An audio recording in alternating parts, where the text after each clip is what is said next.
March 25, 2026. One decision. One family pushed back. One message nobody inside the palace could misunderstand. Everyone thought the next royal mess would have Harry's name on it. It usually does. But this time, the shock came from somewhere else. Quietly. Coldly. And if palace whispers are to be believed, very deliberately. It wasn't a scandal caught on camera. It wasn't a leaked phone call. It wasn't some messy interview gone wrong. It was worse than that. It was a line being drawn. And the person caught on the wrong side of it was not a disgraced prince, or a loud outsider looking for attention. It was someone much closer to the center. Someone who had spent years moving through royal spaces as if that world had opened its doors to him for good. Then, suddenly it hadn't. That is what made people stop and stare. Because this was not about a stranger. It was not even about some distant royal cousin nobody remembers until Christmas. This was about one of Queen Camilla's own grandchildren, a young man who had grown up in the soft glow of royal inclusion. He had been there for the family moments, the high-profile gatherings, the warm photos, the quiet signals that told the public, yes, this person belongs near us. Then came the reversal. And it was sharp. People close to royal coverage say the shift was impossible to miss once you knew where to look. The cars changed. The seating changed. The photographs changed. The distance became visible. Not loudly. Not crudely. But clearly. That is how the monarchy often speaks when it wants to say the most. Not with shouting. With placement. Today we are diving into a story that, on the surface, looks like a family issue. A grandson. A future king. A queen caught in the middle. But underneath that is something much bigger, and frankly, much colder. Because this story is really about control. It is about who gets to stand close to the crown, and who does not. It is about what happens when private family warmth starts to look a little too much like public royal acceptance. And it is about a man, Prince William, who, according to journalists, royal watchers, and long-running palace whispers, has become increasingly serious about one thing above all else. Protecting the shape of the monarchy he believes should survive after everyone else is gone. That is where the tension begins. Camilla's family was always a unique case. They were not born royal. They had no titles.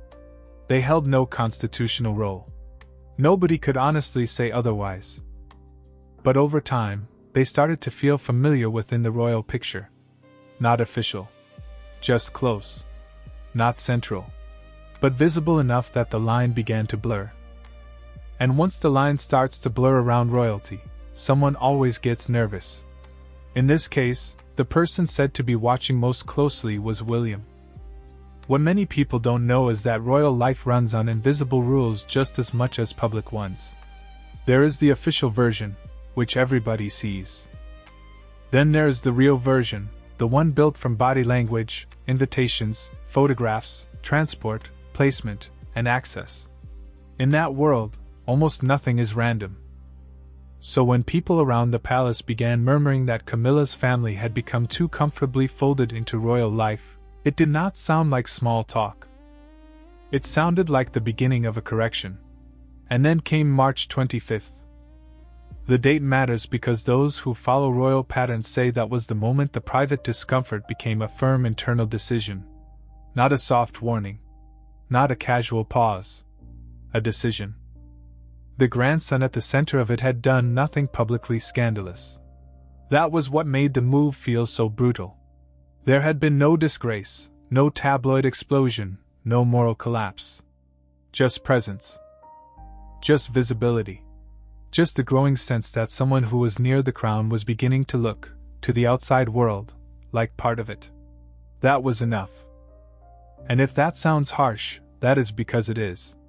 But there is something else that made this story hit even harder. It wasn't only about one person being pushed out of a space. It was about what that push meant for everyone else connected to Queen Camilla by blood rather than title. If one grandchild could be repositioned this cleanly, then the message to the rest of the family was obvious.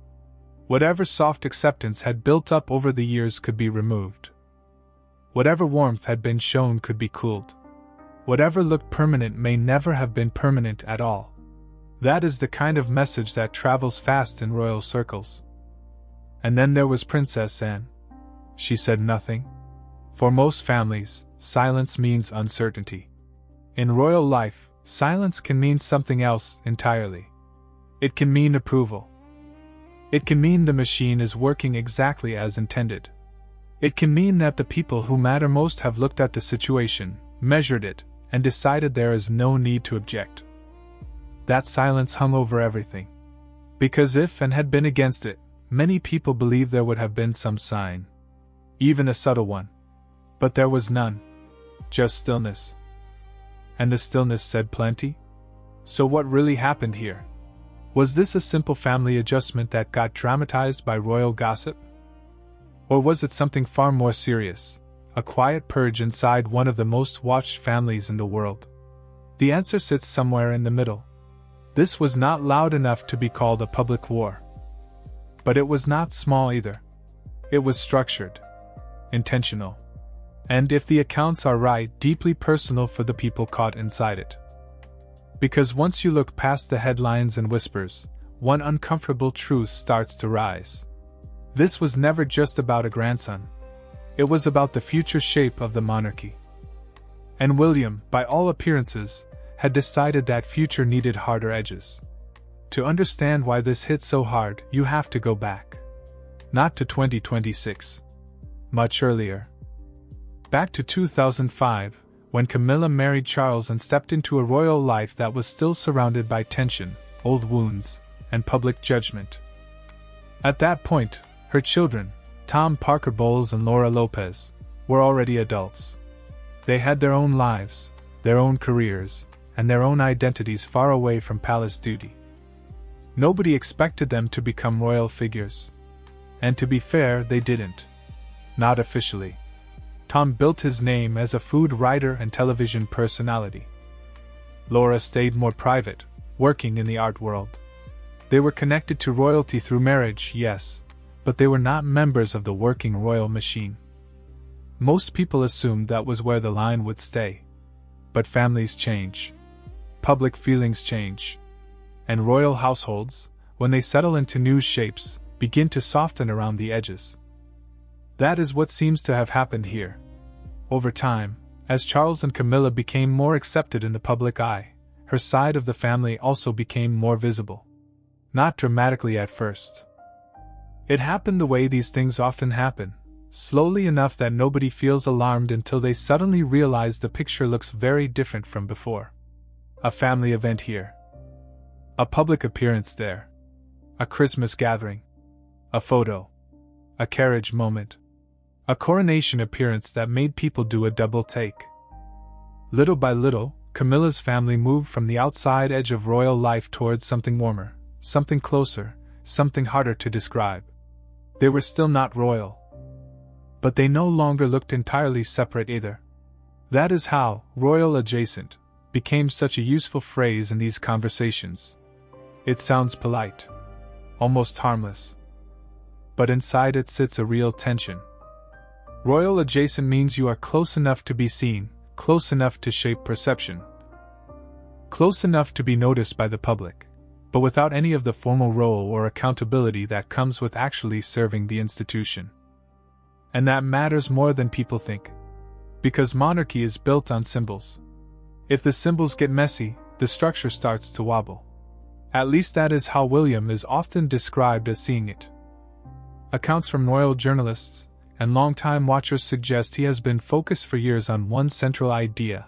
The monarchy must be smaller, tighter, and easier for the public to understand. No excess. No blurred edges. No confusion about who is in, who is out, and who speaks for the crown. That did not come out of nowhere. William grew up watching the monarchy at its most powerful and at its most painful. He saw the public love his mother inspired. He also saw the damage done when royal life seemed cold, outdated, or disconnected from ordinary people. Those lessons seemed to have stayed with him. But so did another lesson. Scandal costs. confusion costs. People who do not clearly belong inside the institution can still affect how the institution is seen. And once that starts happening, the correction usually comes later than it should and harder than expected. That appears to be exactly what was building beneath the surface as Camilla's family became more naturally woven into royal settings. To the public, it may have looked modern and warm. A blended family. A softer royal image. A queen surrounded by people she loved. For a while, that image worked. People liked it. The press often treated it kindly. It gave the monarchy a more human frame. But inside palace thinking, warmth is never the only question. The other question is always structure. Who has a role? Who has a claim? Who gets the optics of belonging? Who can be seen beside the crown without slowly becoming mistaken for part of it? That is where the mood seems to have shifted. By the time of the 2023 coronation, the visibility of Camilla's family was no longer a passing detail. It had become part of the wider royal image. And once something becomes part of the image, someone inside the system starts asking whether it belongs there. Royal insiders remember that period as one where small things began to matter more. Presents started being read differently. Familiarity started being noticed. What used to feel sweet or harmless started looking, to more traditional minds, a little too embedded. The pattern was becoming harder to ignore. First there was inclusion. Then there was normalization. Then there was the quiet fear that normalization might eventually be mistaken for entitlement. That is when royal households get uneasy. And William, if the reporting and whispers are right, was not the kind of person to shrug that off. He is often described not as reckless, but as methodical. Not emotional in his decisions, but increasingly hard when he believes the institution is drifting from what it should be. That makes him different from people who act out of hurt or jealousy. It also makes him, in some ways, more unsettling. Because people can argue with emotion. It is much harder to argue with someone who believes they are doing structural maintenance. And by this point, there was already a pattern showing how he handles what he sees as institutional risk. Prince Andrew had become the clearest warning shot. That saga taught the public one lesson and the palace another. Publicly, it showed how badly a royal scandal could explode. Privately, it reportedly showed how far William was prepared to go when he believed someone's presence damaged the monarchy more than it helped it. Titles gone. Roles stripped. Distance enforced. No rescue based on blood. That mattered. Because once William showed he could support that kind of hard boundary with Andrew, people began to wonder where else those instincts might lead. Then came the next uncomfortable question. If he was willing to push out a prince by birth, what would stop him from pushing out someone who had never been royal in the first place? That is when the warning signs stopped looking theoretical. And somewhere behind palace walls, the issue of Camilla's family seems to have stopped being a background concern and become an active problem. Not because of scandal. Because of visibility. Because of symbolism. Because in a monarchy, the closer someone stands to the center, the more people ask whether they are meant to be there. Then came the moment that changed everything. On this particular occasion, there was no grand public scene. No shouted confrontation. No dramatic statement from a palace podium. That is what made it so royal. The crisis, according to the script you gave me and the style of accounts that often circle these stories, unfolded the way the monarchy prefers its hardest decisions to unfold, privately first. Publicly later, and always through signals before words. At the center of it was a conversation that was never meant for the world. A meeting. A confrontation. A moment between Prince William and Queen Camilla that, if these accounts are even partly true, was one of the most tense private exchanges the modern royal family had seen in years. You can almost picture it. Not because anyone has a recording, but because royal conflict has its own atmosphere. The room is polite. The voices stay controlled. Nobody loses their temper in the obvious way. And yet the air feels sharp enough to cut through. William, by most descriptions, does not rush into these talks. He waits. He thinks. He decides what he believes. And once he gets there, he can be very hard to move. That is part of what makes him effective in palace terms and difficult in family terms. Because family asks for softness. Institutions ask for clarity. And when those two things clash, someone always leaves wounded. By the time this conversation happened, William's position appears to have been settled. He believed Camilla's family had drifted too far into royal space. He believed the line between private connection and public royal identity had blurred. And he believed that if the line was not redrawn now, it would only get harder to redraw later. That is the kind of reasoning that sounds calm on paper and devastating in real life. Camilla, on the other side of that room, was not some weak figure waiting to be told what to do. Whatever people think of her history, she has spent years surviving pressure that would have broken many others. Public hatred. Constant scrutiny. Endless comparison. She knows how to sit through discomfort and keep her face still. So the pushback, if these whispers are right, would not have been dramatic. It would have been steady. Firm. Personal. She is said to have argued that her family was her family, that their presence in her life was not some political project but a private human reality, that there is a difference between being welcomed as relatives and staging some kind of takeover, and that William, in trying to control this, was stepping beyond institutional management and into something more personal, more intrusive. That is where the deeper history between them would have entered the room, even if nobody said it plainly. Because beneath any formal argument between William and Camilla sits the shadow of Diana. It always will. That history does not need to be spoken aloud to be felt. It lives in the pauses, in the restraint, in the fact that neither of them comes to the conversation as a blank slate. So when this issue reached its breaking point, it was never going to feel like a simple debate about guest lists or palace access. Too much sat underneath it. Too many old loyalties. Too much memory. And then came the decision. March 25, 2026 became the date the boundary was enforced. According to the script, Camilla's grandson, the one who had grown up moving in and out of royal spaces with easy familiarity, was effectively removed from that inner world. No more informal blending. No more visible place inside royal events. No more appearances that suggested a level of belonging the institution no longer wished to imply. That is what gave the move its force. It was not punishment for scandal. It was reclassification. And in royal life, that can be even harsher. If someone is removed because they misbehaved, there is always the faint idea that redemption could exist one day. But if someone is moved out because the structure itself no longer allows their presence, then there is no apology to offer, no reform to complete, no public comeback to stage. The answer is simply no. And the no stays there. That is why the fallout felt so immediate. Those who watch royal optics closely say the signs came fast after that. Transportation changed. Members of Camilla's extended family were no longer associated with royal cars in the same way. Their placement at events shifted. Still respectable, but noticeably separate. Not insultingly far, just far enough to make the point. And then there were the photos. Royal photographs are never just photographs. They are maps of power. Who stands near whom matters. Who is framed in warmth matters. Who is repeatedly absent matters even more. The images began to tell a new story. Where there had once been soft visual blending, there was now distance.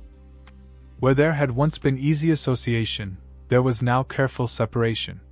No announcement was needed because the choreography did the work. That is how royal downgrades happen when the system wants to be elegant and merciless at the same time. The people affected would have felt it immediately. Not because anyone was openly cruel, but because the message was unmistakable. You are loved, perhaps. You are respected, perhaps. But you are not inside this. That is a brutal message for any family to receive, especially one that had spent years being folded gently into the life of the crown. And this is where Princess Anne's silence became even louder. No defense. No visible discomfort. no sign that she thought William had overreached. For people who understand how it operates, that silence was not empty. It was position. She is seen, rightly or wrongly, as one of the monarchy's purest institutional minds, someone who values duty, order, and function above sentiment. If she believed this line should not have been drawn, many think she would have found a way to show resistance. She did not. Which left one final, chilling impression hanging in the air. William had not acted alone in spirit, even if he acted alone in visibility. And the full truth of what this moment meant was only beginning to sink in. So what was this really? A family disagreement? A stepmother-stepson tension finally boiling over? A grandson quietly cut from one circle and pushed into another? Yes. And no. Because the complete picture is bigger than the people involved. What happened here, based on the script you shared, was the visible arrival of a new royal order. One that cares less about emotion, less about blended family softness, and much more about lines, roles, and institutional survival. That is the truth sitting underneath all the gossip. The move against Camilla's grandson was shocking, yes. But the deeper shock was what it revealed about William's way of thinking.